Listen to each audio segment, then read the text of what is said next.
السلام عليكم ورحمة الله وبركاته. الحمد لله والصلاة والسلام على رسول الله وعلى آله وصحابته ومن والاه. أما بعد، فأعوذ بالله من الشيطان الرجيم. بسم الله الرحمن الرحيم. واصبر على ما يقولون واهجرهم هجرا جميلا।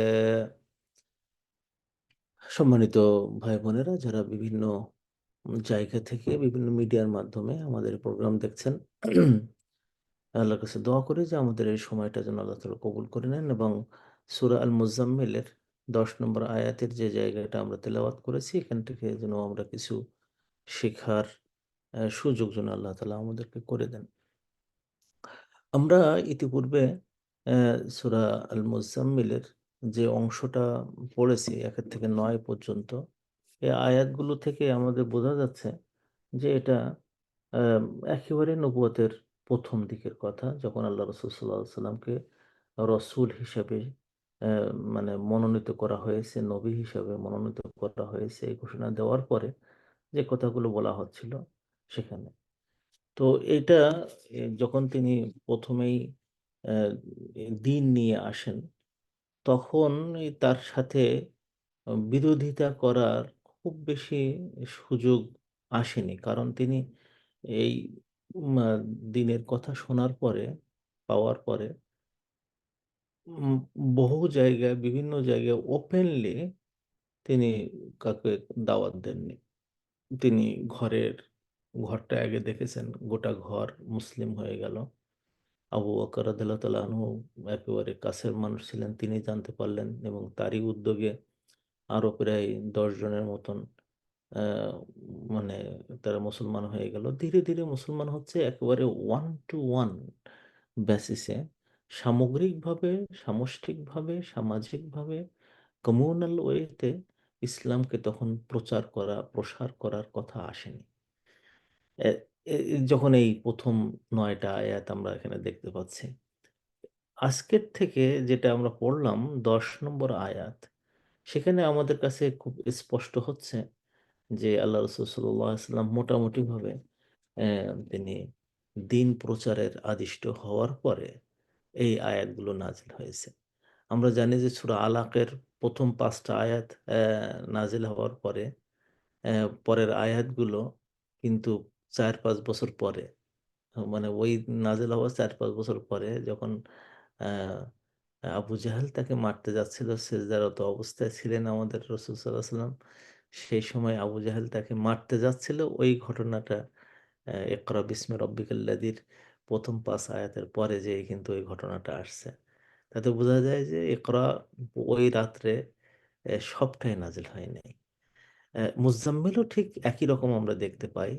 যে মুজাম্মিলের কিছু আয়াত আছে মক্কি, অ্যা উম আ মক্কার জীবনের, এবং কিছু আয়াত আছে মক্কার জীবনে হতেও পারে অথবা মদিনার জীবনে। একেবারে শেষের আয়াতটা লম্বা আয়াত এবং সেখানে জিহাদের কথা লেখা আছে। তা জিহাদ ফরজ হয়েছে তো ২য় হিজরিতে। তো জিহাদের কথা এখানে আছে। জিহাদ এবং সশস্ত্র সংগ্রামের কথা আছে। তারপরে দাওয়াতের জন্য বাইরে যাওয়া, দল বেঁধে বাইরে যাওয়া। এ সমস্ত কথা দ্বারা বোঝা যায় যে ওটা অ্যা মদিনার জীবনে আসছে। তো যদি কেউ সূরা মুজাম্মিলকে মানে এটাকে বলে স্টাডি উইথিন, ভেতর থেকে অ্যানালাইটিক্যাল স্টাডি করে, তাহলে তারা ভাব, ভাষা এবং অবস্থানগত দিক দিয়ে একেবারে স্পষ্ট বুঝতে পারবে যে আজকে যে ১০ নম্বর আয়াতটা আমরা পড়তেছি, এখান থেকে শুরু করে নিয়ে অ্যাম আ একেবারে অ্যাম আ কি বলে শেষের আয়াত পর্যন্ত আমরা বলব যে এটা আ মক্কী জীবনে কিন্তু যখন অত্যাচার শুরু হয় সেখান থেকে। অত্যাচার শুরু হয় যে অ্যা মূলত আল্লাহ রাসূল সাল্লাল্লাহু আলাইহি সাল্লামের উপরে ওহী নাযিল হওয়ার মানে ২ বছর পরে যখন তাকে বলা হলো ওয়াংদির আশিরাতাকাল আকরাবিন, আপনি আপনার আত্মীয়-স্বজনদের মাঝখানে এখন আপনি সতর্ক আ করে দেন। অ্যা তো এইটা মানে ২ বছর পরে তিনি এটা শুরু করেন। তারপরে ওই শুরু করে দেন উনি একেবারে প্রকাশ্যে সাফা পাহাড়ের উপরে উঠে উনি ডাক দেন সবাইকে। তখনকার ডাকের যে ভাষা ছিল যে ওয়া সবাহাহ বলে উনি সকালবেলা ডাকছিলেন। সাধারণত কোনো বড় মারাত্মক বিপদ হলে, শত্রু দ্বারা অ্যাটাকড হলে, আক্রমণ আসলে সাধারণত আ মানে যে ভাষা ব্যবহার করা হতো, উনি সেই ভাষাটা ব্যবহার করছিলেন চাপা পাহাড়ের উপরে উঠে। তো সাধারণত সে সময় উলঙ্গ হয়ে মাথার উপর কাপড় বেঁধে তারপরে এই ওয়াসবাহাহ বলতো। তো আল্লাহ রসুল উলঙ্গ হননি। তবে ওয়াসবাহাহ বলছিলেন। এর দ্বারা বোঝা যায় যে আল্লাহ রসুল দাওয়াতের সমস্ত টেকনিকটা অবলম্বন করে তিনি মানুষ সমবেত করছিলেন এবং সবাইকে ডেকে উনি সেদিন একেবারে নাম ধরে, ধরে গোত্রের নাম ধরে এমনকি কিছু লোকের নাম ধরেও আ বনি আব্দুল মুত্তালিব, বনি হাশিম, তারপরে এমনকি নিজের মেয়ের নামও ধরেছেন। তোমরা সবাই শোনো যে আল্লাহ তাআলার পক্ষ থেকে আমি এসেছি। তোমরা কুলু লা ইলাহা ইল্লাল্লাহ তুফলিহু। তোমরা লা ইলাহা ইল্লাল্লাহ বলো, এতে তোমরা সফলকাম হয়ে যাবে। এ এই এই ঘটনার পরে ঐদিন থেকেই তার তিনি যেমন প্রকাশ্যে ইসলাম প্রচার শুরু করলেন, প্রকাশ্যেই তার বিরোধিতাও শুরু হয়ে গেল। একেবারে ওই ঘটনা ওখানে দাঁড়িয়েই তার আপন চাচা শুধু না, এটা আবু লাহাব ছিলেন আল্লাহ রাসূল সাল্লাল্লাহু আলাইহি সাল্লামের ঘনিষ্ঠতম আত্মীয়দের মধ্যে। ঘনিষ্ঠতম। আপনি মনে করেন না যেন খুব দূর সম্পর্কের ছিলেন। খুব বেশি ঘনিষ্ঠতম আত্মীয়দের মধ্যে। তার মানে উনি হলেন তার আপন চাচা। মানে তার দাদা অ্যা আ আব্দুল মুত্তালিব তার দাদার ছেলে। দাদার ছেলে। যদিও মানে তার আব্বা আব্দুল্লাহর অ্যা মানে যে মা ছিল, আ সেই মা আর আ আবু লাহাবের মা এক না। সৎ সৎ ভাই। আব্দুল্লাহর সৎ ভাই ছিল আবু লাহাব। কিন্তু ঘর ছিল আল্লাহ রাসূল সাল্লাল্লাহু আলাইহি ওয়াসাল্লামের ঘরের সামনে। মুখোমুখি ঘর ছিল। আর এত সম্পর্ক গভীর ছিল যে আবু লাহাব যখন আল্লাহ রসুল জন্মগ্রহণ তখন অ্যা আবু লাহাবের একজন দাসী ছিল সুয়াইবা তার নাম। এই দাসীকে মুক্ত করে দেন আনন্দের চোটে। এরপরে অ্যা এই আবু লাহাবে আল্লাহ রসুলের যখন রুকাইয়া এবং উম্মে কুলসুম একটু বড় হয়েছে, একেবারে বালেগ হয়েছে এমন না কিন্তু। অল্প বয়সে আবু লাহাব জোর করেই এত ভালোবাসা যে তার ২ ছেলের সাথে এই ২ মেয়ে বিয়ে করে দেয়। এমনকি তার যে একটা মেয়ে ছিল, সেই মেয়ের সাথে আল্লাহ রসুলের ছেলে যায়েদ ইবনে হারেছার বিয়ে করাই দেয়। মানে এত, এত ঘনিষ্ঠ সম্পর্ক অ্যা আবু লাহাবের। সেই সম্পর্কের মানুষটা যখন দাওয়াতের কথা শুনল তখন সেই ১ম বলে বসে, "তাব্বান লাকা ইয়া মুহাম্মাদ।" "ও মুহাম্মদ তোমার ধ্বংস হয়ে যাও। ধ্বংস হয়ে যাক। আলিহাদা দাওতানা, এইজন্য তুমি আমাদেরকে এখানে ডাকছো?" হুম, একেবারে মানে ১ম দিনেই শত্রুতা শুরু হয়ে গেল। তো আমরা এখন এই আয়াতের এই যে ১০ নম্বর আয়াতের এটা পড়লে আমরা বুঝতে পারি যে ওই ঘটনার দিকে আল্লাহ ইঙ্গিত দিচ্ছেন। ওই ঘটনা এবং ঘটনাসমূহ। আ আবু লাহাব তো বলে বসলো যে, "এইজন্য তুমি আমাকে ডেকেছ?" আর আবু লাহাবের স্ত্রী মানে উম্মে জামিল, যেও আল্লাহ রসুলের সাথে খুবই ঘনিষ্ঠ সম্পর্ক ছিল। শুধু চাচী হওয়া হিসেবে না, বহু কারণে। সেই উম্মে জামিলও এমন বিগড়ে গেল যে মানে সে গালাগালি করত। আর আল্লাহ রসুলকে কবি বলত। তারপরে তাকে আম অ্যা জাদুকর বলত। অ্যা শুধু তাই না, বলত আল্লাহ রসুলের কাছে নাকি শয়তান আসে। শয়তান এসে বুঝাচ্ছে। এরকম বলত। তো এখন আল্লাহ তাআলা এই আয়াতে এই যে ঘরের থেকে আসা আঘাত, যে আঘাতটা আল্লাহ রসুলের নিতে কষ্ট হচ্ছিল, সেই আঘাতের ব্যাপারে কথা বলছেন। বলতেছেন যে, "ওয়াসবির" তুমি সবর করো। আলা মা ইয়াকুলুন, তারা যা বলছে, তারা যা বলছে তা সবর করো। ওয়াহজুরহুম, এবং ত্যাগ করো তাদেরকে হাজরান জামিলান, সুন্দর ত্যাগের মাধ্যমে। সুন্দর ত্যাগের মাধ্যমে তাদেরকে ত্যাগ করো। একজন মুসলমানের জীবনে, ইসলামী জীবন, ঈমানি জীবন, এই জীবন আসতে গেলে একটা বড় তত্ত্ব দরকার হয়। বড় মানে জীবনের চলার জন্য আপনার জীবনের একটা পলিসি দরকার হয়। একটা দর্শন দরকার হয়। মেথড দরকার হয়। যে মেথড বা যে পদ্ধতির উপরে আপনি জীবনটা ব্যয় করবেন। ঈমান শুধু লা ইলাহা ইল্লাল্লাহর নাম নয়। যদি কেউ মনে করে যে লা ইলাহা ইল্লাল্লাহ মুহাম্মাদুর রাসূলুল্লাহ বললেই যে সে একজন ঈমানদার হবে তা না। ঈমানের আরো কম্পোনেন্ট আছে, আরো কম্পোনেন্ট আছে। সেইগুলো না হলে একজন মানুষ দুনিয়ার জীবনে লস থেকে বেরিয়ে আসতে পারে না। ক্ষতি থেকে বেরিয়ে আসতে পারে না।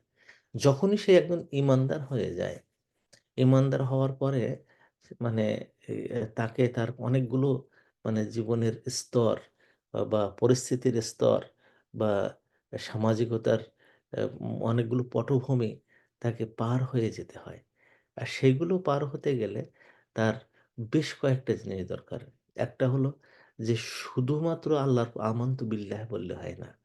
কারণ আমানতু বিল্লাহ বললে সে একজন ঈমানদার হয়ে যেতে পারে, হবে। কিন্তু তার আরো কিছু না হলে সে জীবনে শান্তি পায় না। তারপরে ঈমান আনতে হয় রসূলের উপরে। যাকে কেন্দ্র করে সে তার জীবনটা এই দুনিয়ায় ঘুরবে।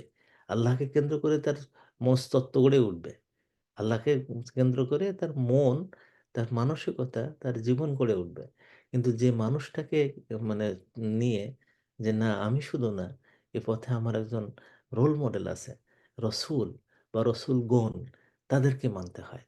তারপরে আমি শুধু রসূলগণকে মানলে হবে না, তাদেরও আল্লাহ তাআলা গাইড করেছেন। তাদেরকেও গাইড করেছেন। তারা নিজে, নিজে গাইডেড হননি।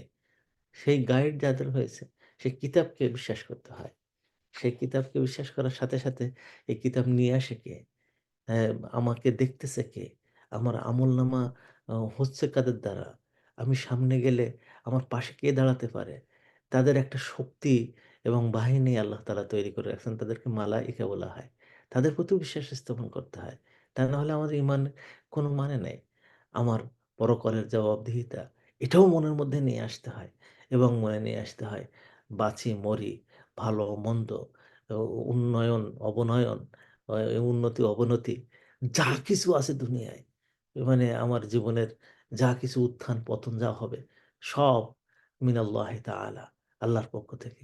এই বিশ্বাসগুলো নিয়ে আসতে হয়। তা না হলে একজন মানুষ মুমিন ঈমানদার সম্পূর্ণ হতে পারে না।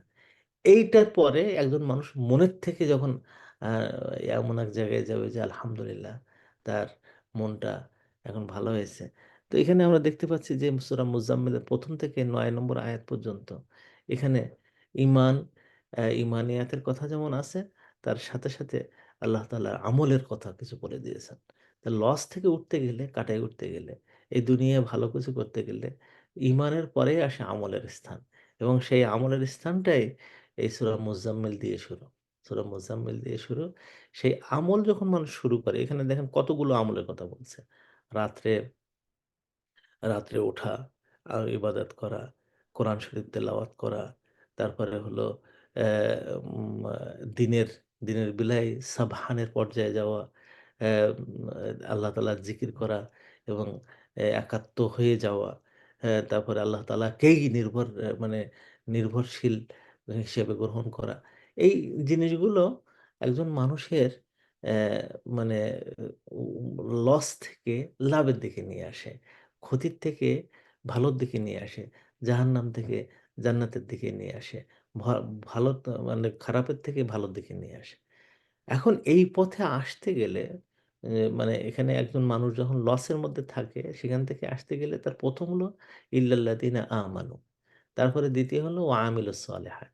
সূরা মুজাম্মিলে ওইগুলো বলে দেওয়ার পরে যে যখন আমলে সলেহ করতে যায়, আমলে সলেহটা কি?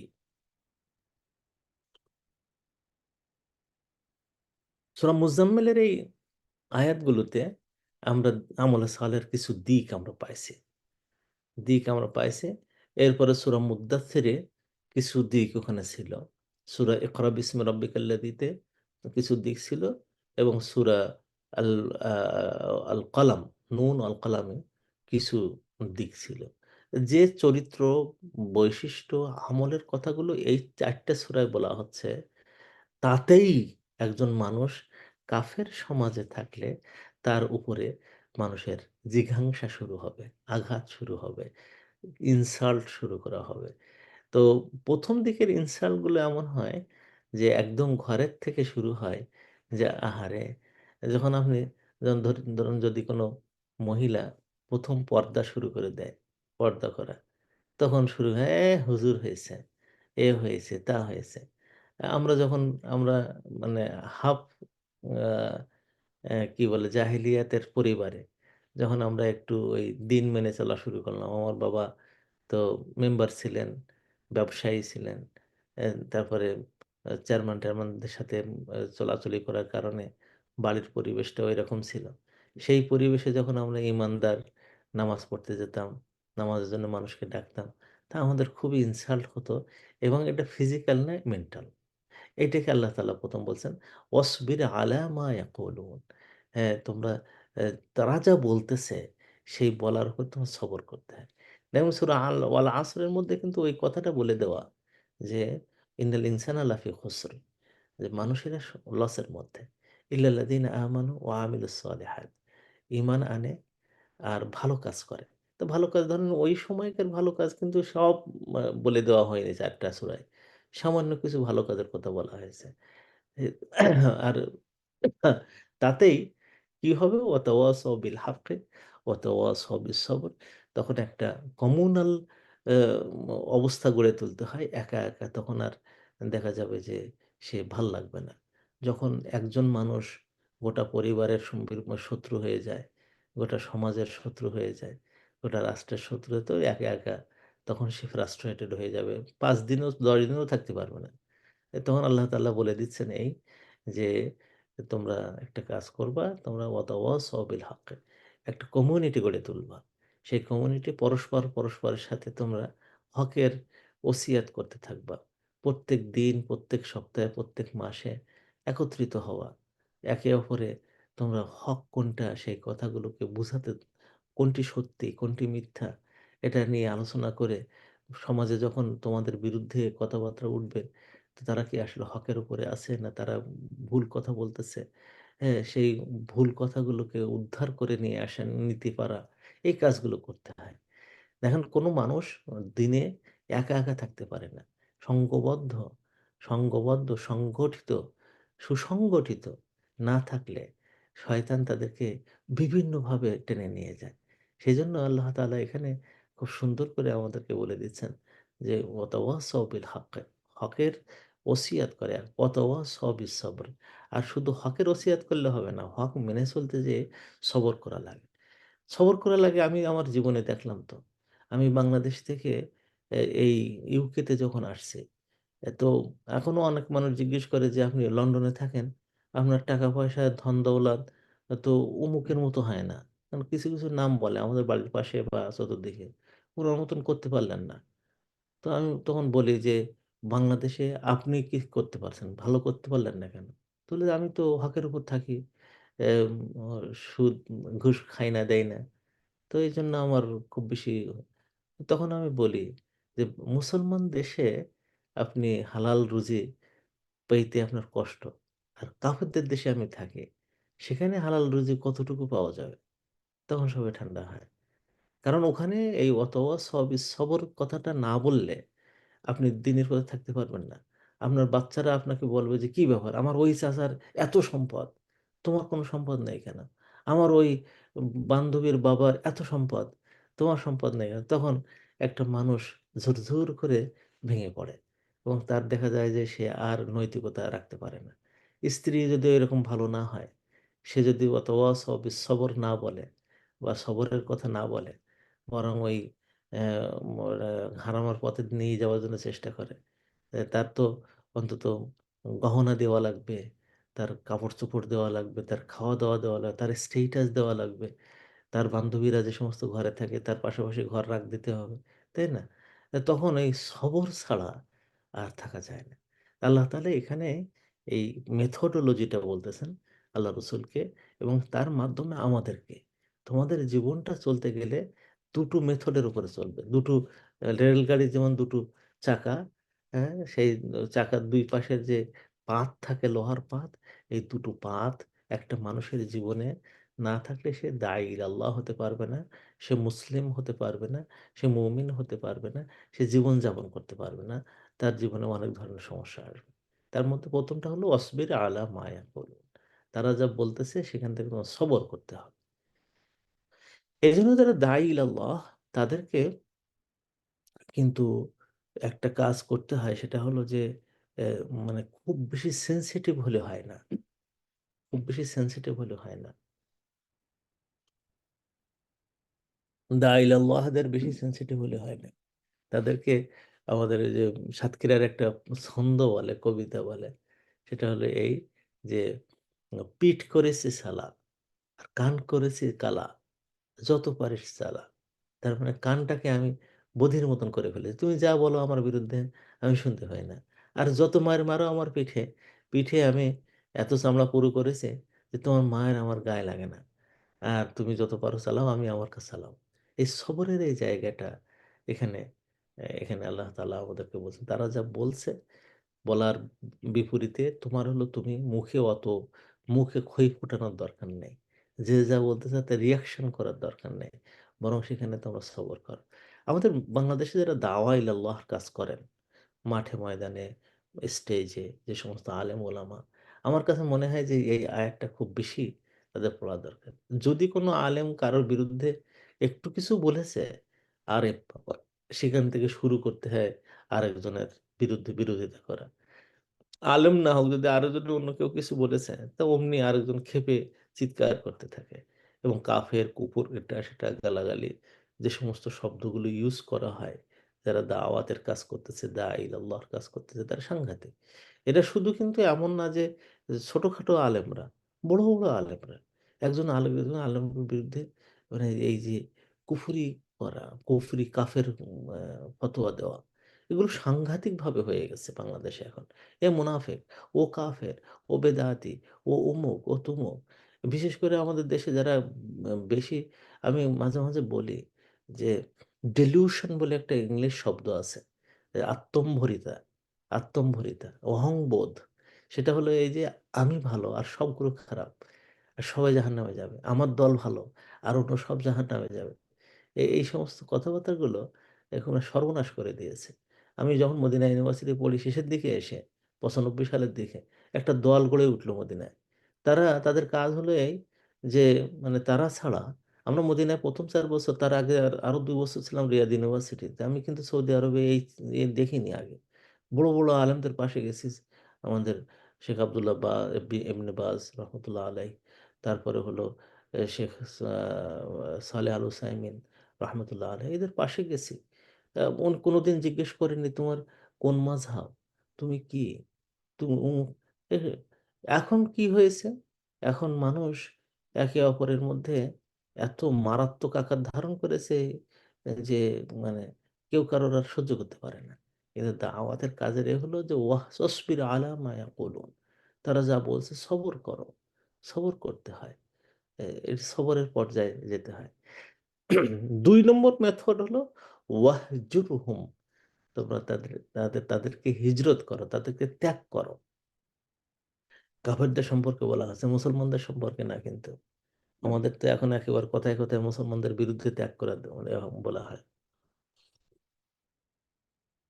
আমার এক বোন আছেন, আহ, তো সেই বোন আমাকে একটা আহ, একবার একটা স্ক্রিনশট পাঠালো যে ওস্তাদ অমুক গ্রুপে আপনার সম্পর্কে এই কথা বলা হচ্ছে, বলতেছে।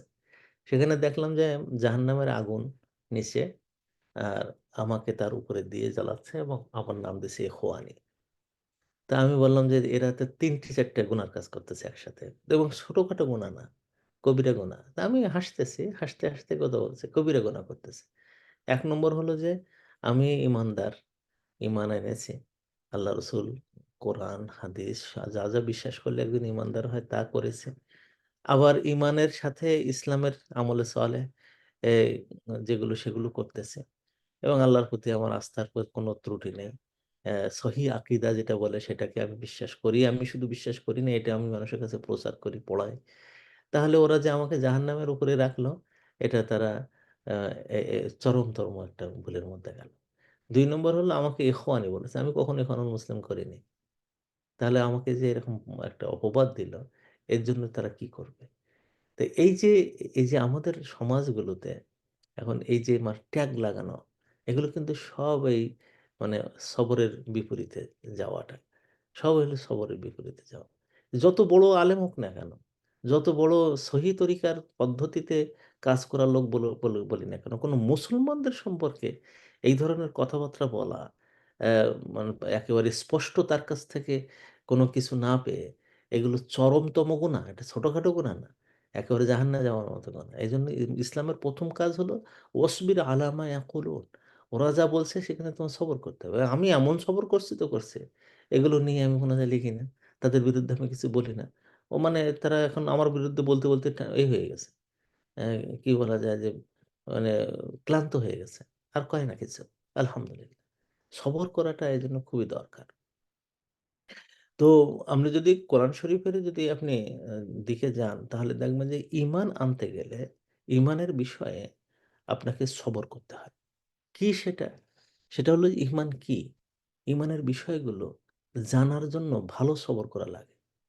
আমি আকিদা মানে পড়াইছি। আমি আমার এই অনলাইন জীবন যখন আমি শুরু করি তখন আকিদা পড়াতাম। আমার বোন শাম্মী থেকে ২ টো গ্রুপ চালাতো। পুরুষদের একটা গ্রুপ আর মেয়েদের একটা গ্রুপ। এই ২ টো গ্রুপে সে আমাকে দিয়ে আকিদাতুল হওয়াবিয়া পড়াইছিল।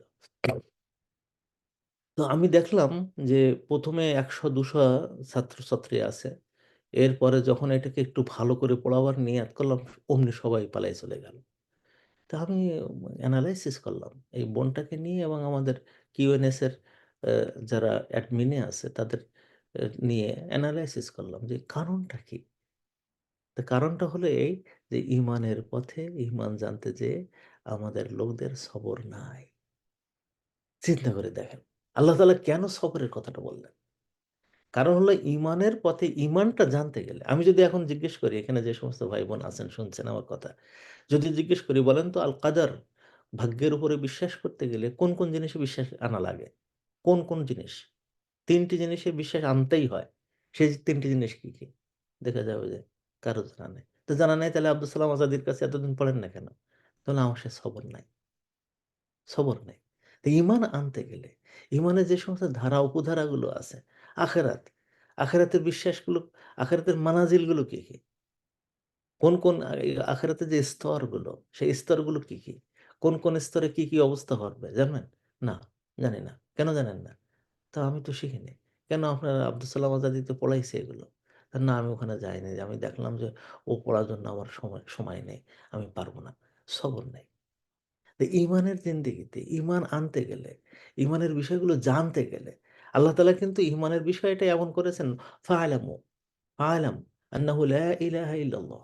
তুমি জেনে নাও যে আল্লাহ ছাড়া কোনো ইলাহ নেই। আল্লাহ ছাড়া কোনো ইলাহ নেই ঈমানের এই কথাটা মানে আল্লাহ তাআলা বলছেন এইটা আগে এলেম নিয়ে আসো। এইটা আগে জেনে নাও। না জেনে আমরা লা ইলাহা ইল্লাল্লাহ পড়তে থাকি। কারণ অর্থ অর্থ জানি না। লা এসে ইলাহাকে ফাতহা দিল কেন?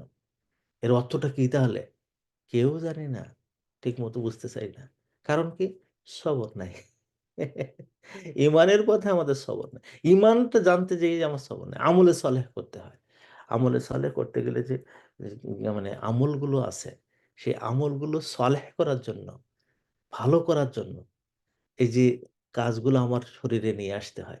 আমি নামাজ পড়ব। এই নামাজটা অনেক সময় আল্লাহ রাসূল বলেছেন নামাজের মধ্যে বড় চোর আছে। তো সবচেয়ে বড় চোর কে? তা যে চোর মানুষের টাকা পয়সা চুরি করে। আল্লাহ রাসূল বলছেন, "না, সবচেয়ে চোর হলে নামাজ চোর।" তাহলে নামাজ চোর কি? তো নামাজ পড়ে, এইটা করে, ওইটা করে, নামাজের মধ্যে নাই। তাহলে এই যে নামাজ যে পড়ি আমরা, সালাত যে আদায় করি, আমি একবার ৪০ বছরের মানে নামাজ পড়ানো মানুষ, নামাজ পড়া মানুষ। ৪০ বছর ধরে নামাজ পড়তেছে। তার বয়স তখন তো কমপক্ষে ৫০-৫২ হয়ে গেছে। জিজ্ঞেস করলাম, "ভাই নামাজ পড়েন ক বছর ধরে?" তো ৪০ বছর ধরে। ৪০ বছর ধরে নামাজ পড়েন তো সূরা ফাতিহাটা পড়েন তো। তো না, না আমি এখন পড়ব না। আমি বললাম, না কখন, কখন আমার সাথে পড়েন। তো পড়ছে। তো সূরা ফাতিহা হলো না। ওটা অন্য কিছু হইছে। আরবিটা বাংলার মতো না শোনা গেছে। বলে একেবারে লাহানে জালি ভর্তি করে। 40 বছর পড়ছে কিন্তু নামাজ, সূরা জানা নাই। বললাম, ভাই যে রুকু কিভাবে দিতে হয়, কত সময় থাকতে হয়, কি কি দোয়া পড়তে হয় জানি না।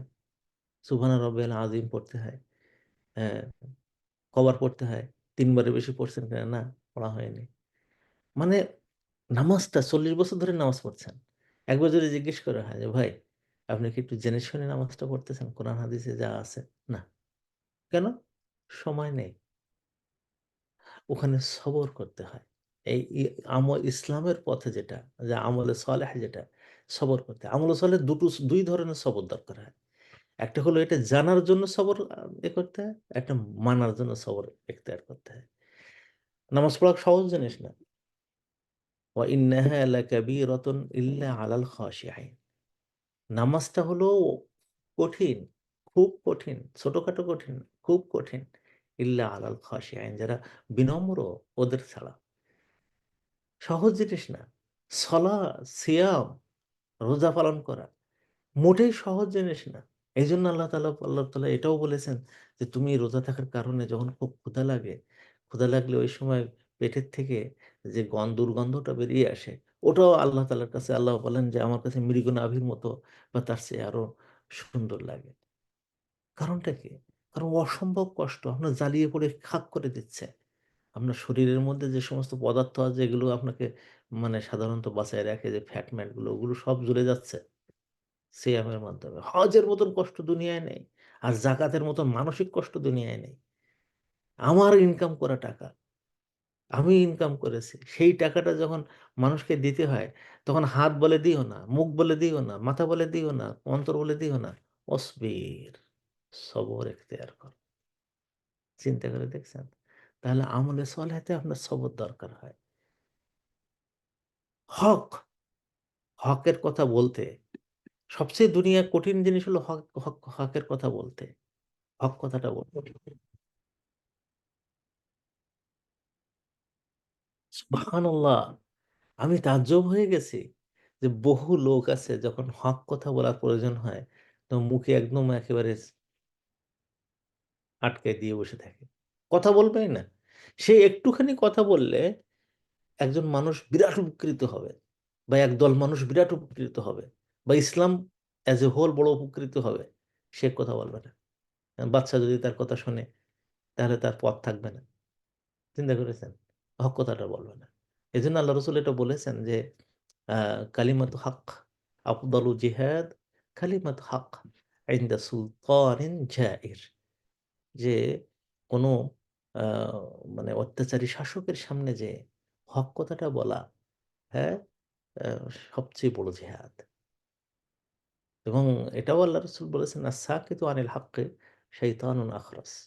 যদি কেউ হক কথাটা বলতে যেই ভয় করে, চুপ করে থাকে, সে হলো বোবা শয়তান, বোবা শয়তান। তাহলে দেখা গেল যে হকের ক্ষেত্রে, যে হক মানার ক্ষেত্রে যেমন সবরের দরকার হয়, হক প্রচারের ক্ষেত্রেও তেমন, হক কথা বলতে তেমন মানে সবরের দরকার হয়। সবর না থাকলে হবে না। আপনি যে আপনার বোনের সম্পত্তিগুলো দিচ্ছেন না, আপনার আত্মীয়দের জিনিসগুলো সব বুঝায় দিচ্ছেন না। আপনার ভাইয়েরা সবাই মিলে এগুলো করতেছে। আপনি সেখানে কথা বলেন না। চুপ করে থাকেন। কারণ হক দিতে হয় যে, হক্কুল ইবাদ। এবং এখানে যে এত সবর লাগে, কারণ পকেট থেকে তো টাকা বের করতে হবে আপনাকে। অথবা দিতে হয়তো আপনাকেও। আপনাকে সর্বপ্রথম দাঁড়াতে হয়। এখানে সাংঘাতিক সবর দরকার হয়। এবং এই সবর ছোটখাটো সবর না। এজন্য আল্লাহ তাআলা এই জায়গায় এসে মানুষের জীবনের মেথোডোলজিকে সবরের মধ্যে নিয়ে আসছেন। তুমি সবর না করলে দিনই জীবন মানে চালাতে পারবা না। এজন্য মানে বলা হয়ে থাকে, "আস-সবরু ইয়াহতাজু ইলা সবর। আস-সবরু ইয়াহতাজু ইলা সবর।" যে তুমি যদি সবর করতে চাও, তাও সবরের দরকার হয়। ইয়া আল্লাহ! ইয়া আল্লাহ! কথাটা কি? এজন্য আল্লাহ তাআলা এখানে আমাদের নবীকে, তার মাধ্যমে আমাদেরকে শিখাইতেছেন সবর দরকার হয়। কারণ আপনি যখন আমল করবেন, আমাদের নবী দেখেন, তার মতন পবিত্র মানুষ কেউ ছিল না। তার মতন সত্যবাদী কেউ ছিল না। তার মতন প্রজ্ঞাবান, জ্ঞানী কেউ ছিল না। তার মধ্যে পূর্ণতা প্রাপ্ত কেউ ছিল না। কিন্তু তারপরেও তাকে সাহের, জাদুকর, শায়ের, কবি, কাহেন, গণক, ঠাকুর, মজনুন, পাগল, এই গালাগালিগুলো করেছে। এখন কেমন লাগে দেখেন, নিজের বাড়ির। তাজ্জব ব্যাপার, উনি যখন ফতেহ মক্কা করেছেন, মক্কা বিজয় যখন হয়েছে, সেই মক্কা বিজয়ের সময় দেখা গেল যে তার নিজের বাড়িতে যাওয়ার জায়গা নেই।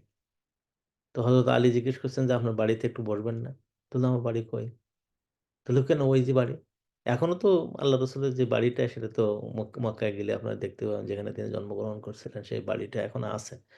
মানে লাইব্রেরি করা আর কি ওটা। তো বলছে ওই যে বাড়ি। তাহলে ও বাড়ি তো তোমার ভাই বিক্রি করে দিয়েছে, তালেব তার নাম ছিল, আবু তালেব, যার যে কারণে আবু তালেব বলা হতো। তা আবু তালেবের ছেলে তালেব আল্লাহ রসুলের জমি বিক্রি করে দিয়েছে, বাড়ি। সেটাও নাই। চিন্তা করেন, সেটাও নেই। তাহলে মানে এখানে যে সবর করা খুব দরকার। একটা আরবিতে কবিতা আছে যে, অজুলমু যাউল কুরবা আশাদ্দু মাদাদাতান আলাল মারই মিন ওয়াকিল হুসামিল মুহান্নাদি। যে মানুষের জীবনে আত্মীয়দের জুলুমটা মানে অসহ্য, অসহনীয় হয়, অসম্ভব কষ্ট হয় মানুষের জন্য। সেটা কেমন কষ্ট? যে তখনকার সময় হিন্দুস্তানের তরবারি ছিল খুবই ধারালো তরবারি। বলে হিন্দুস্তানের তরবারির আঘাতের চেয়েও এই আঘাতটা, আত্মীয়দের আঘাতটা আরো অনেক বড়। তো এখন ইমানি জিন্দেগিতে এই জায়গাটা আমাদের আসতেই হবে যে আমরা, মানুষ যা বলে, মানুষ যা করে, তার বিপরীতে আমাদেরকে সবরের মানে সাংঘাতিক সবর দরকার হবে, সাংঘাতিক সবর।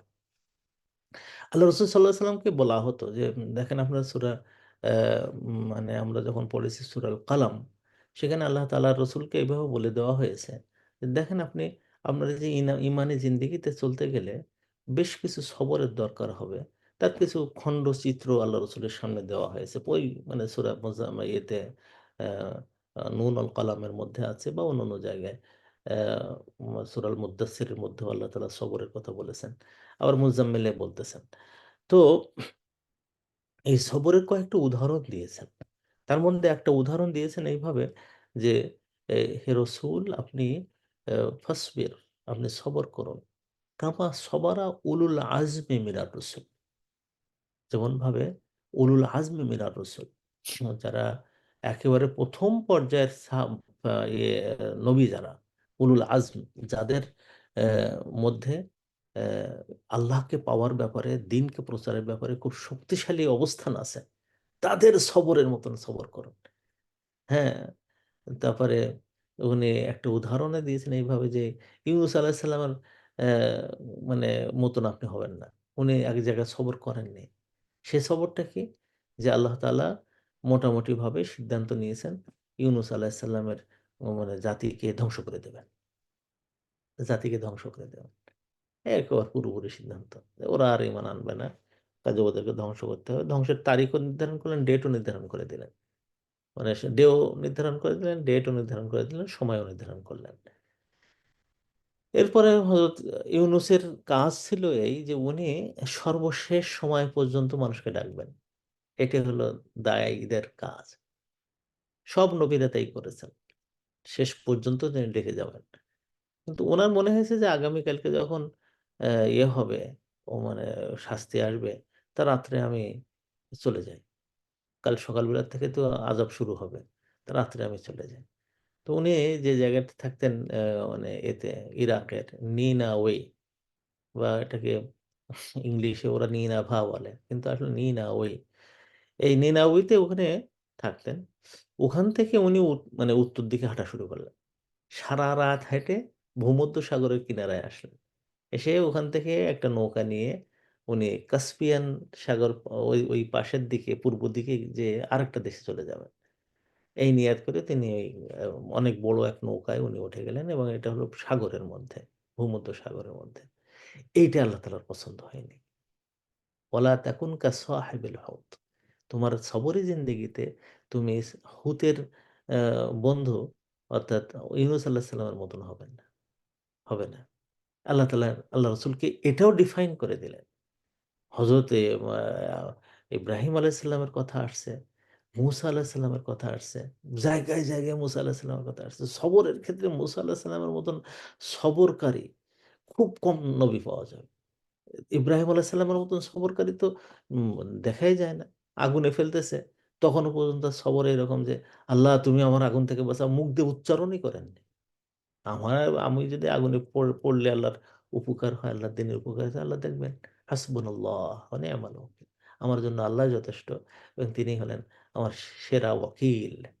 ওই যে ফাত্তাখিযহু ওয়াকিলা একটু আগে বলছেন আল্লাহ তাআলা ওই। এই যে সবরের এই জায়গাগুলোতে একজন মানুষকে আল্লাহ তাআলা নিতে চান। এটা মানে একেবারে দরকার। ২ শ্রেণীর মানুষ আছে দুনিয়ায়। কে সবচেয়ে ভালো? একটা হলো যে ইমানি জিন্দেগি পালন করতে যেয়ে, মুসলমান হতে যেয়ে তারা মানে সাধারণ সমাজ থেকে দূরে চলে আসে। সমাজের সাথে তার কোনো সম্পর্ক থাকবে না। এই সমাজ খারাপ, ওই বন্ধু খারাপ, ওই ভাই ভালো না, ওই বোন খারাপ। এইরকম করতে, করতে এমন একজন মানুষ হয়ে যায়, সে একেবারে আল্লাহওয়ালা। আমার একদিন আমার এক বোন টেলিফোন করলেন যে, "উস্তাদ আমাদের তো তালাকের দিকে যাচ্ছে। তো আপনি আমাকে একটু পরামর্শ দেন।" তা "কেন তালাক নিতে যাচ্ছেন?" বললে, "এই একেবারে পুরোটাই জাহেল।" "কে?" "তা স্বামী।" "তো কি জাহেল?" তো বলল, "সে তো নামাজ পড়ে না ঠিকমতো। কোরআন শরীফ পড়তেও জানে না। আমরা যখন বিয়ে করছে তখন আমিও খারাপ ছিলাম। এখন আমি দিন মেনে চলতেছি। এখন আমি চাই যে আমার সন্তানকে দিনের মধ্যে রাখতে। তো ও সেই গান শোনে আর গান শোনায়। ও তার ভাই-বোনেরা সবগুলো বেপরদার এবং সবগুলো খারাপ। তার মা এবং তার বাবা তাদের মানে তাদের মধ্যে দ্বীনের বংশ নেই। তার মা এখনো পর্যন্ত ওই মানে গান-টান, সিনেমা এসবগুলো দেখে। তো আমি এখন আলাদাভাবে সেপারেট জীবন জিন্দেগি করতেছি। এক ধরনের লোক আছে। পর্দা মেনে চলে, তারপরে দিন মেনে চলে। এক বোন আমাদের লন্ডনে থাকে। তো উনার যেহেতু উনার ল্যাকিং অফ নলেজ এর কারণে এটা করেছেন, পরে আমার কথা শুনে উনি আলহামদুলিল্লাহ তালাকের থেকে সরে আসছেন এবং উনি মনে করছেন যে ঠিক আছে, এখন থেকে আপনার পরামর্শ নেব। এই এক ধরনের লোক আছে। আরেক ধরনের লোক হলো যে না, আমি ঈমান এনেছি, ঈমানের আলো পেয়েছি, আমি জ্ঞান পেয়েছি, আমি কোরআন বুঝেছি, আমার নবীকে বুঝতে পেরেছি। আমি অ্যা মানে আবু বকরকে বুঝতে পেরেছি, আমি খাদিজাকে বুঝতে পেরেছি, আমি আয়েশাকে মেনে নিয়েছি। এইরকম ধরনের কিছু লোক দুনিয়ায় দাঁড়িয়ে গেছে। এই সাথে, সাথে আমি যতদিন বেঁচে থাকবো ওয়াসবির আলা মা ইয়াকুলুন ওয়া তাওয়াসাউ বিল হাক্কি ওয়া তাওয়াসাউ বিস সবর আমি করে যাব। আমার কথা এমনও হয়ে যেতে পারে যে আমি মরণের পর্যন্ত আমার বন্ধু-বান্ধবদের একজনকে দিনের মধ্যে আনতে পারব না। যেমনভাবে নবীদের বহু নবী আসবে, তাদের একজনও অনুসারী নাই। হযরত আল্লাহ রাসূল বলেন যে আমি কিয়ামতের ময়দানে দাঁড়াই গেছি। দাঁড়িয়ে যাওয়ার পরে দেখতেছি পাশ দিয়ে চলে যাচ্ছে দলের পর দল, দলের পর দল। একদল দেখলাম বিশাল বাহিনী। আমি তখন করতেছি যে, "আল্লাহ এই বাহিনী কি আমার বাহিনী?" দেখলাম যে না। এটা হলো মুসা আলাইহিস সালামের বাহিনী। তখন আমার মনের মধ্যে বলল, "হায়, হায়! রে, তা আমার লোকজন আসবে কোত্থেকে?" তা জিবরিল বলতেছেন পাশ থেকে দাঁড়িয়ে, "আপনি চিন্তা করছেন কেন? ওই যে দিগন্তে কালো একটা রেখা দেখা যাচ্ছে। ওগুলো কিন্তু কালো রেখা না, ওগুলো মানুষের মাথা।" বলল, "বলো কি?" তাহলে, "হ্যাঁ, বিশাল বাহিনী আসতেছে আপনার বাহিনী।" আল্লাহ রাসূল সাল্লাল্লাহু আলাইহি ওয়াসাল্লাম তখন বলেছেন যে, "আমার পাশ দিয়ে কয়েকজন নবী গেছেন। আমি দেখলাম তার কোনো অনুসারী নাই। একা, একা চলে যাচ্ছেন।"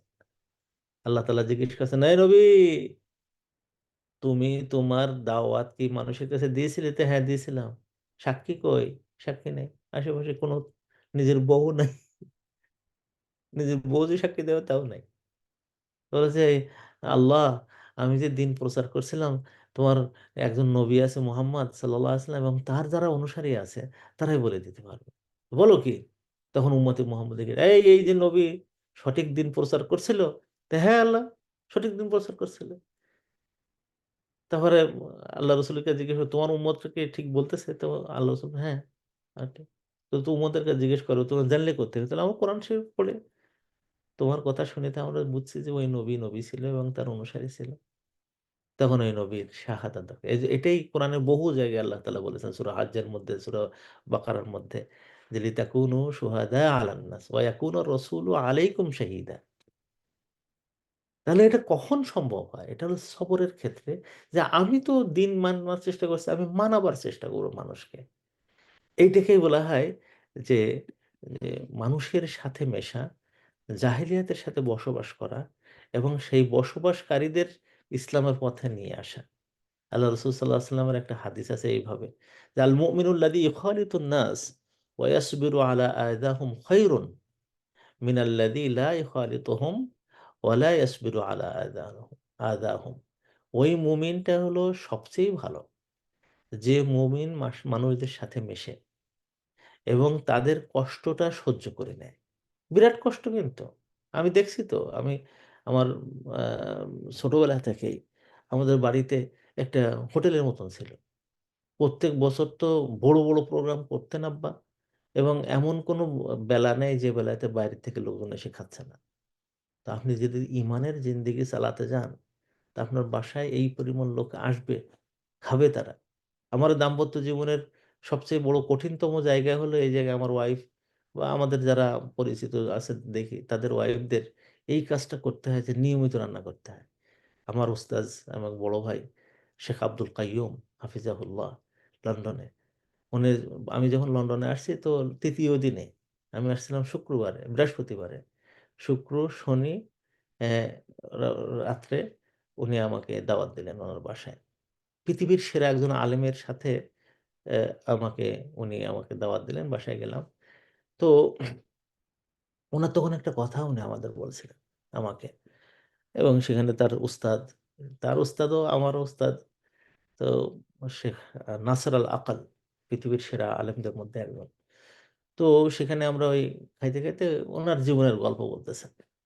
যে এই যে আমার ইংলিশ অত ভালো না। এই দেশের ইংলিশ যারা কথা বলে অত ভালো ওই ইংলিশ খুব সুন্দর। কিন্তু তারপরে উনি আ বিনয়ী মানুষ। বলে আমি খুব ভালো ইংলিশ আমি জানি না। আমার বাংলাও যে খুব সুন্দর তাও না। আবার আরবিতেও যে আমি এক বিরাট কিছু তাও না। সবকিছু তো ভালো কিন্তু বিনয় দেখাচ্ছেন উনি। কিন্তু আমি যে কাজটা করেছিলাম বুক ভরা ভালোবাসা আর বাড়ি ভরা মেহমান। আপনার ভাবিকে বলে রাখতাম, যে আসবে বাসায় সবসময় একটু রান্না বেশি করে রাখবা। আমি লোক নিয়ে আসতে থাকবো আর তাদেরকে শুধু অল্প কিছু হলে খাইতে দেব। আমি মানে ডক্টর আকরাম নাদবীর বাড়ি গেছি একবার যিনি ওই মানে ইসলামের নারী মুহাদ্দিসদের উপরে বই লিখেছেন। প্রায় ৪২ খন্ড বই। তো উনার বাড়িতে গেছি আমি আর শেখ মাহমুদুল হাসান। কোন রকম বলে কয়ে না কিন্তু। হঠাৎ করে টেলিফোন করছি ০.৫ ঘন্টা আগে। আবার তখন দুপুর ২টা বাজে। "উস্তাদ আমরা একটু আপনার সাথে দেখা করতে আসছি।" "তা আসেন।" গেছি গিয়ে দেখি যে কি সুন্দর খাওয়া-দাওয়া।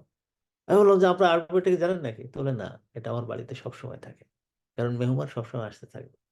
এই যে জায়গাটা, ইখালিতুন নাস মানুষের সাথে মিশ্রিত হওয়া, ডাকা, তাদের কাছে যাওয়া, তাদেরকে ডেকে নিয়ে আসা। ওয়াসবিরু আলা আযাহুম এমনকি তাদের যে সমস্ত বাক্যবাণ, তারপরে হাতের বান, টাকার বান যে মারে যেগুলো, যেগুলো দিয়ে মারে, সে মারগুলো থেকে, কষ্টগুলো থেকে সে সবর করে। এই ধরনের মুমিনটা হলো কি সবচেয়ে ভালো। কার থেকে? আল্লাযী লা ইখালিতুহুম যে মানুষের সাথে মেশে না এবং যে মানুষের কষ্ট নিতে পারে না। হ্যাঁ? মানুষের কষ্ট নিতে পারে না। আ সেই মুমিন ঈমানদার, ঈমানদার না। আমি এক বন্ধুকে খুব মাঝে, মাঝে বকাবকি করতাম। কি?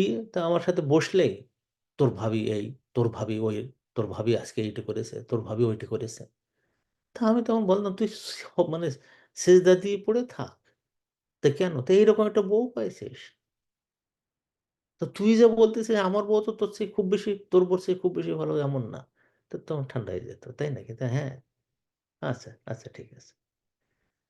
মানে সামান্য কিছু হলে স্ত্রীর বাইরে সবার বলে বেড়াতেই হবে। এই করেছে, তাই করেছে, হ্যাঁ? এই করেছে, তাই করেছে। আবার স্বামী যদি কিছু করেছে, আরে বাবা নিজের কাছে রাখতেই পারবে না। খালি টেলিফোন আর খালি এক জায়গায় বসে গল্প। ঈমানদার না। এটা ভালো ঈমানদার না। ওয়াসবির মানে ইখালিতুন নাস ওয়া ইয়াসবিরু আলা আদাহুম। তাদের এগুলো মানুষের সাথে মিশতে হবে। বাবার বিরুদ্ধে কথা আর কথা। আমার বাপটার মতন এরকম বাপ তুমি হ্যাঁ, তোর বাপটা এই ২ জন বসছে। হ্যাঁ, তোর বাপ কত ভালো, তোকে এই করতে দেয়। আমার বাপ মোটে ভালো না।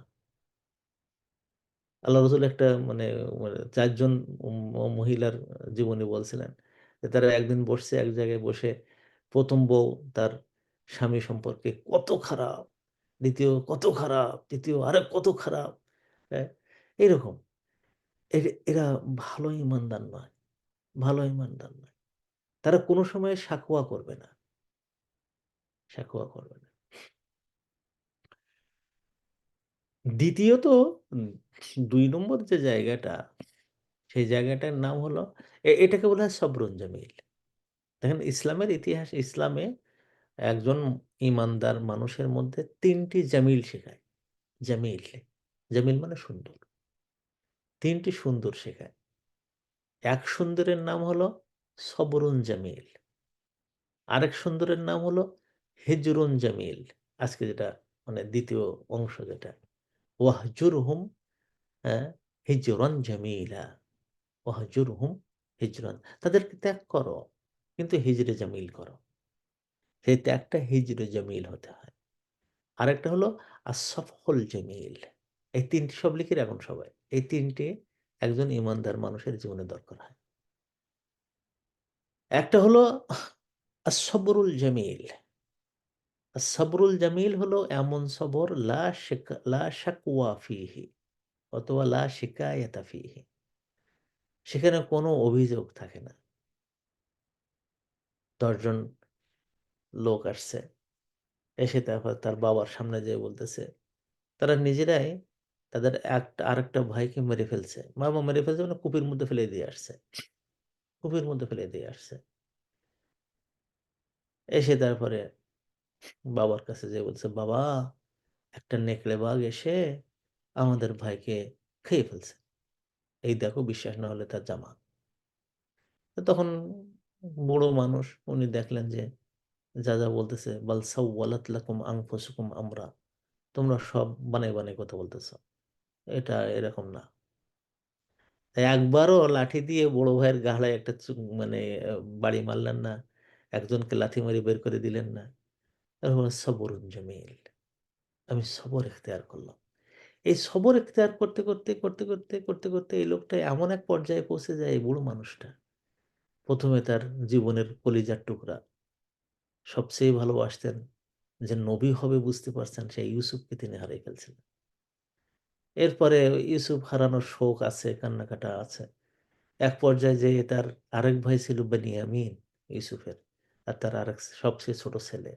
বেনিয়ামিনকেও উনি হারিয়ে ফেলছেন। তাও আরেকটা দোষ দিয়ে সে চুরি করেছে। তাই এক দেশে আটকা পড়েছে। এরপরে উনার কান্নাটা আসছে। উনি তখনও বলেন সবরুন জামিল। আমি সবর করছি। কোনো শিকায়াত নাই। যে সবরুন জামিলুন লা শাকওয়া ফিহি। আমি সবর করলাম। কি হয়েছে বোন? আপনার মনটা খারাপ কেন? সবরুন জামিল। আমি ওর বিরুদ্ধে কিচ্ছু বলব না। আমার মেয়ের বিরুদ্ধে আমি কিচ্ছু বলব না। আমার ছেলের বিরুদ্ধে আমি কিচ্ছু বলব না। আমার বাবার বিরুদ্ধে আমি কিছু বলব না। আমার শত্রুর বিরুদ্ধে আমি কিছু বলব না। সবরুন জামিল। এই জায়গায়। এমনকি এই বুড়ো মানুষটা কাঁদতে এমন এক পর্যায়ে গেল, চোখ দিয়ে তো পানি বেশি পানি ঝরলে চোখের মধ্যে একটা সাদাটে রোগ হয়। সেটাকে ছানি পড়া বলে। ক্যাটারাক্ট বলে। ক্যাটারাক্ট ইংলিশে। আর ছানি পড়া বলে। অবিয়াদ্দাত আইনাহ, তার ২ চোখ সাদা হয়ে একদম অন্ধ হয়ে গেলেন। কাঁদতে। সবরুন জামিল। আল্লাহ তাআলা আমাদেরকে শিখিয়েছেন কিভাবে সবরে জামিল করতে হয়। এটা সবর লা শিকায়াতা ফিহি ওয়া লা শাকওয়া ফিহি। সুন্দর করে লিখে রাখুন। লা সবরা সবরু জামিল হলো লা শাকওয়া ফিহি। এটা মানুষের জীবনে, যার জীবনে যত বেশি সে তত বেশি আনন্দিত। আল্লাহ তাআলার এই ইয়েতে। ২ নম্বর হলো ওয়াহজুরহুম হিজরান জামিলা। তুমি এই কাফেরদের, মুসলমানদের কথা না কিন্তু, অমুসলিমদের কথা। আর মুসলিমদের কথাতে হিজরা করা যাবে না। যারা মুসলিম হবে, যাদের মধ্যে ৩ টি গুণ সম্পন্ন মুসলিম আছে। আপনি কোনো মুসলমান যদি আপনার ঘরের পাশে থাকে, আপনার পরিচিতদের মধ্যে থাকে, তাদের ৩ টি গুণ থাকে। একটা হলো মান সাল্লা সলাতানা, যে আমাদের নামাজ পড়ে, আমাদের নামাজ যেটা আমরা ৫ ওয়াক্ত পড়ি সেও ৫ ওয়াক্ত পড়ে। আমরা ৩, ৪, না ২, ৪, ৩, ২, ৪, ৪, ৩, ৪ এই রাকাত যেটা। ফজরের ২ রাকাত, জোহরের 4 রাকাত, আসরের 4 রাকাত, মাগরিবের 3 রাকাত, ইশার 4 রাকাত, তাহাজ্জুদ, তাও এই এই যে নামাজগুলো আছে আমাদের মতোই আমাদের নামাজগুলো যে আদায় করবে। ওয়াস্তাকবালা কিবলাতানা, এবং আমাদের যে কিবলা সেই কিবলার দিকে ফিরে নামাজ পড়বে। আর তারা যখন খাবে, আমি যখন খাইতে দেব, আমার যে জবাই করা খাবার, বিসমিল্লাহ আল্লাহু আকবার বলে আমরা জবাই করেছি, এই জবাই করা খাবার যে খাবে, ফাযাকা হুয়াল মুসলিম, ও হলো মুসলিম। তাকে তিনি কিন্তু আপনার আপনার কাছে মুসলমান। এর মাঝখানে সে মদিনায় পড়ছে কি দেওবন্দে পড়ছে নাকি আল আজহারে পড়ছে, এটা নিয়ে আপনার কোনো চিন্তা করার দরকার নেই। আপনি দেখেন এই 3টি জিনিস তার মধ্যে আছে কিনা। যদি থাকে ফাযাকা হুয়াল মুসলিম। এদেরকে হিজরত করা যায় যে নাই। আল্লাহ রসুল সাল্লাল্লাহু আলাইহি ওয়াসাল্লাম এটা স্পষ্ট বলে দিয়েছেন কোরআন শরীফের মধ্যে, কোনো রকম অ্যাম্বিগুইটি ছাড়াই। কোনো রকম অ্যাম্বিগুইটি নেই, কোনো রকম নেই সেখানে। সে লা ইয়াহিল্লু লি মুসলিমিন, কোনো মুসলমানের জন্য এটা হালাল নয় আইয়াহজুরা আখাহু ফাওকা সালাস, যে তার দিনী ভাই যে আছে তার 3 দিনের বেশি কথা বন্ধ দিয়ে থাকবে, এটা হালাল নয়। হালাল নয়। অমুক লোকটা মদিনা ইউনিভার্সিটি পড়ে, তাই আমার জানের বন্ধু। আরেকজন দেওবন্দে পড়েছে, ও আমার চরম শত্রু। এটা ইসলামে জায়েজ নাই, ইসলামে নাই। ইসলামে কি আছে? হিজরত করা আছে কাফেরদের থেকে। আশিদ্দা ও আলাল কুফারি রুহামা ও বাইনাহুম, কুফরি যারা কুফরি ধারণ করেছে তাদের বিরুদ্ধে তারা কঠোর, তাদেরকে হিজরত করতে হয়। এই হিজরতের নামও তাদেরকে ত্যাগ করতে হয়। হিজরত মানে ত্যাগ করা। এই হিজরতের নামও ইসলামের পরিভাষা বলেছে হিজরন জামিলা করো। তো হিজরন জামিলান কি? একটা হলো সবর জামিল লা শিকা লা শাকওয়া ফিহি। আর হিজরন জামিলা এর অর্থ হলো যে এমন হিজরত যার তাতে শত্রু লা আদাওয়াতা ফিহি, যার মধ্যে শত্রুতা নেই। আশিদ্দা আলাল কুফার, কাফেরদের সাথে সে সাংঘাতিক শত্রু, মানে শক্ত শত্রু নয়। আমার কাজ হলো আমি কাউকে শত্রু বানাবো না, ও আমাকে শত্রু বানায়। এটা আল্লাহ তাআলা বলেছেন যে মুসলমানদের মধ্যে মানুষদের মধ্যে কিছু আছে আমাদের শত্রু, শত্রুতা রাখে। কিন্তু আমার কাজ হলো আমরা হিজরান জামিলান করব। হিজরান জামিলান কি? সে হলো যে আমাদের দিনের পথে, এটা হলো উম্মতে দাওয়াত। তাদেরকে উম্মতে দাওয়াত মনে করতে হয়। তাদের সাথে আমাদের সম্পর্ক থাকতে হয়। সে যদি মানে যার হয়, সে যদি প্রতিবেশী হয় তো প্রতিবেশীর হক আদায় করতে হয়। সে যদি আত্মীয় হয় তাহলে আত্মীয়তার হক আদায় করতে হয়। সে যদি মানে বন্ধুত্ব করতে চায় তাহলে বন্ধুত্বের হাত বাড়ায় দিতে হয়। কিন্তু বন্ধুত্বের যে পর্যায়টা ওলি বলা হয় সেই ওলি হতে পারবে না। লা ইয়াত্তাখিযুল মুমিনুনা আল কাফিরিনা আউলিয়া, কাফেরদেরকে ওলি বানাতে পারেন। ওলি কারা?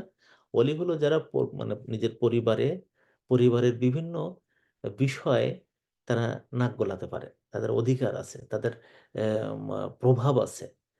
আমার বউ কি করবে, আমার বাচ্চা কি করবে, বাচ্চার পড়াশোনা কি হবে, এই সমস্ত বিষয়গুলোতে আমি ব্যক্তিগতভাবে, আমি শুধু না, আমার যত বন্ধুরা আছে দেখছি তো, আব্দুল সালাম ভাই আমার ছেলে তখন এই করতে চাচ্ছে, আপনার কি পরামর্শ?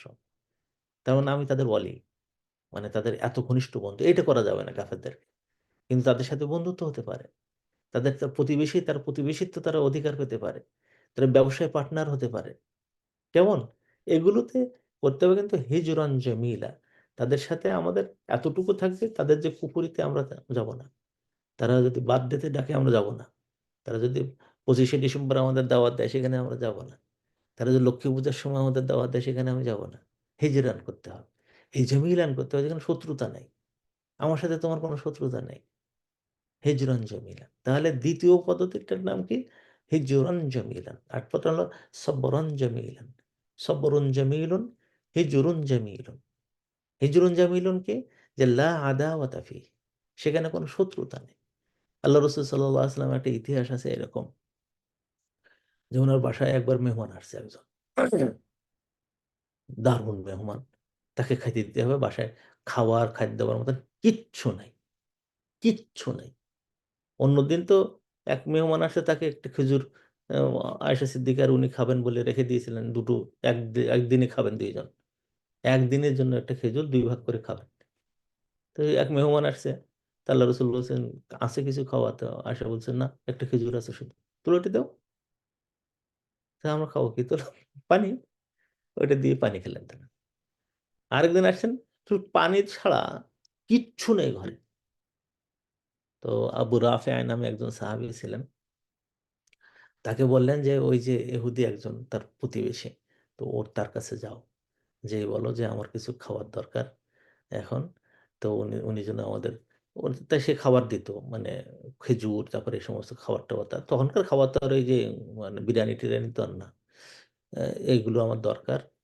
তো আমাকে হয় সে এগুলোকে ঋণ দেখ, সুলফা দেখ, ঋণের টাকা, অথবা আমাকে এমনি দেখ, যায় সে আমি মানে ঋণ দিলে আমি বাকিতে টাকা দেবো, পরে টাকা দেবো।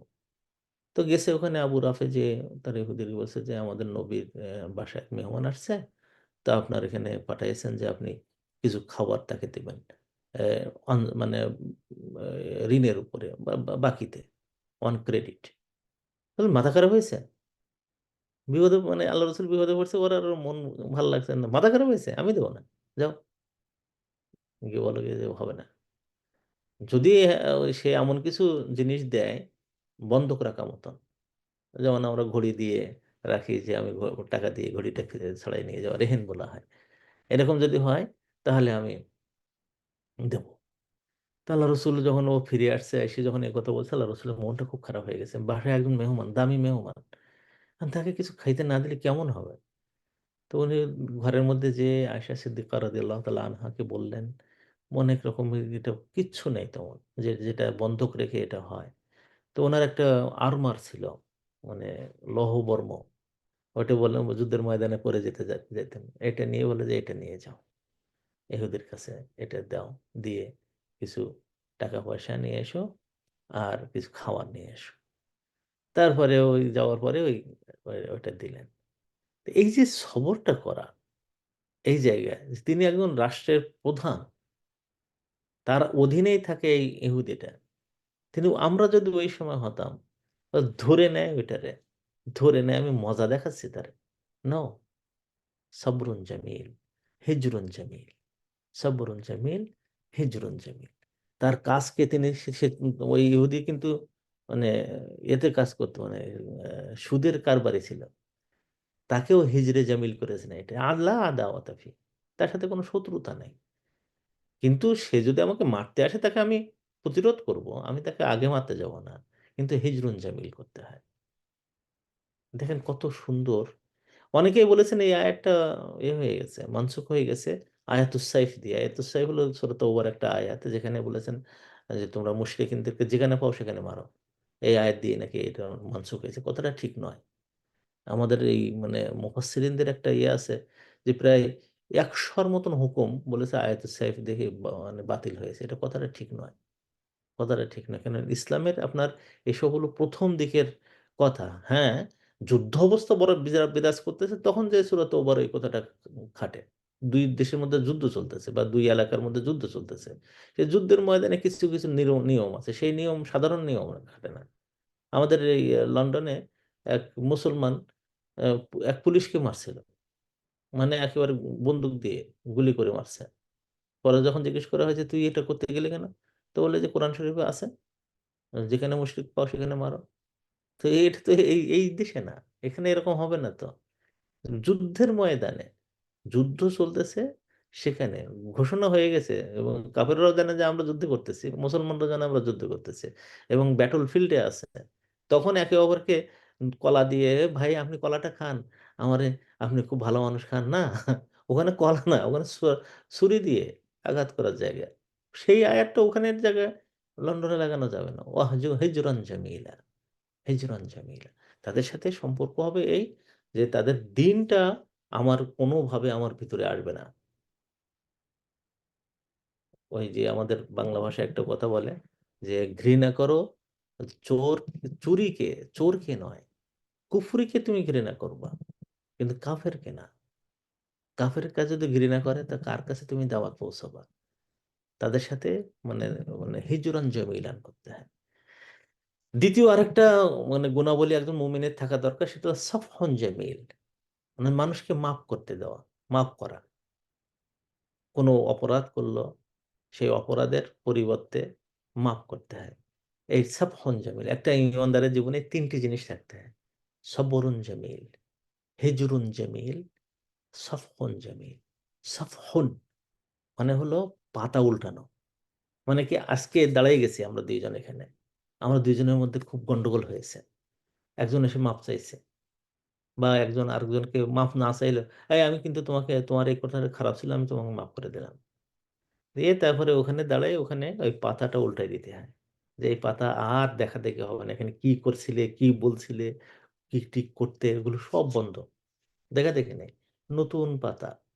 এবং সফন জামিল, লা ইতাবা ফিহি, সেখানে তুই কেন এটা করতে পারলি, তুই কেন এটা করতে গেলে, হ্যাঁ তোর মতন এত, তোকে আমি এত আদর করে ছোটবেলা থেকে তোকে বড় করে তুললাম, হ্যাঁ, আমার কোলে পিঠে বড় হলি, আর এই কাজটা করলে, নো, কোনো এতাব নেই, তাহলে এটা মাফ করা হলো না, এটা ইমানদারের মাফ করা না। ইমানদার, আচ্ছা, আচ্ছা তুই তুই মাফ চাইছিস, মাফ করে দিলাম, আর কোনো, আর কোনো মনে করেও হবে না, 10 বছর পরে যে এই তোরে কিন্তু মাফ করে দিয়েছিলাম, নো, কোনো উল্লেখও হবে না, ওটা সাফা, ওটা আমি মানে পাতা উল্টাই ফেলেছি, ওই পাতা আর খোলা হবে না।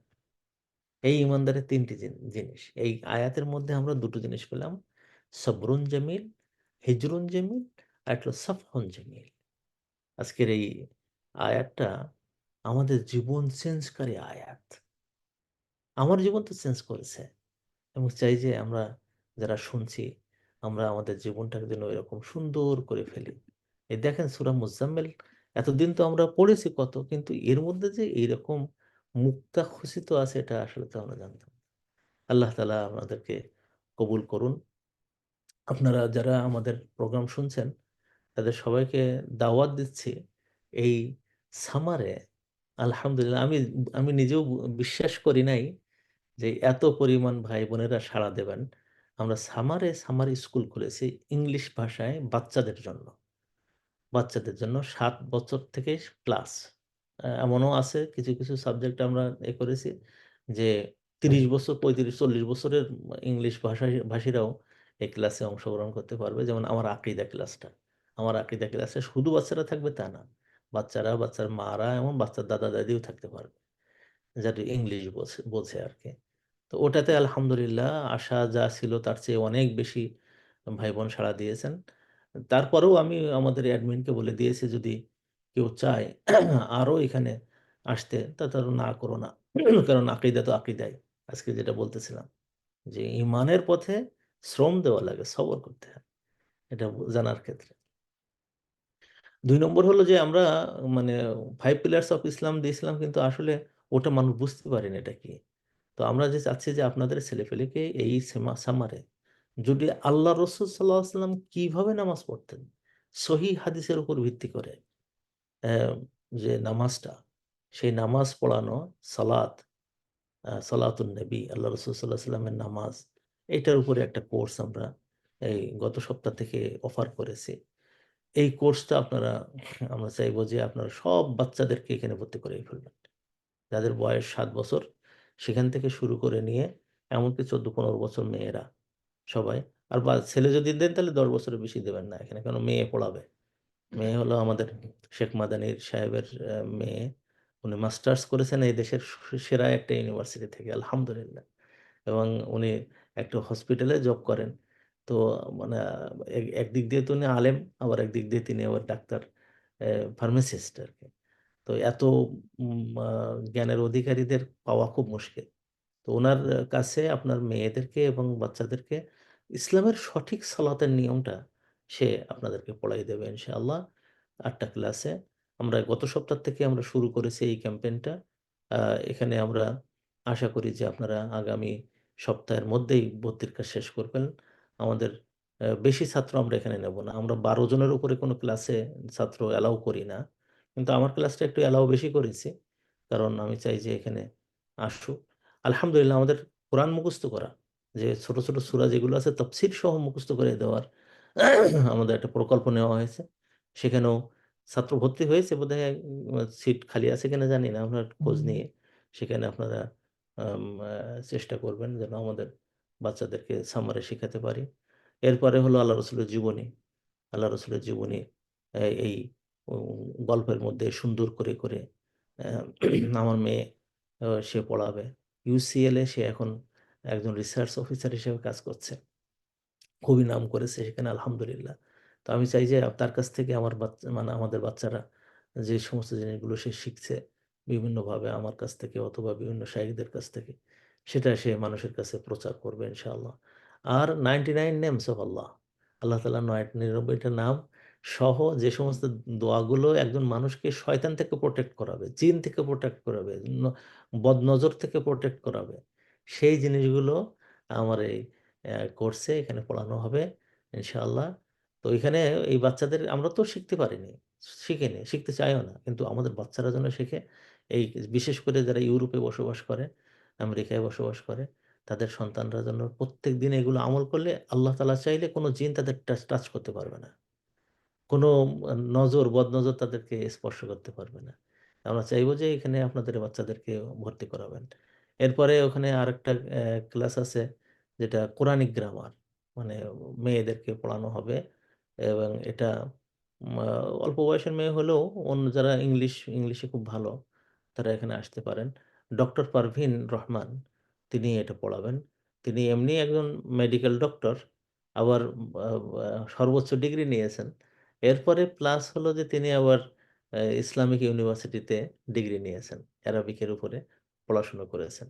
এইজন্য তার কাছ থেকে আপনারা নিতে পারবেন আল্লাহ তাআলা তৌফিক দান করলে। আমাদের সিটগুলো প্রায় সব পূর্ণ হয়ে গেছে। এরপরেও যদি আপনারা চান, যেহেতু ১ সপ্তাহ খোলা আছে, আমি অ্যাডমিনকে বলব ইনশাআল্লাহ তারা আপনাদের সিট পূর্ণ হয়ে গেলেও যেন সুযোগ করে দেয়। এরকম অবস্থায় আমরা নিতে চাচ্ছি। জি, আমরা আর আজকে আর সময় নিচ্ছি না। এখন আমরা আ লাইভটাকে বাদ দিয়ে দিচ্ছি। Live stop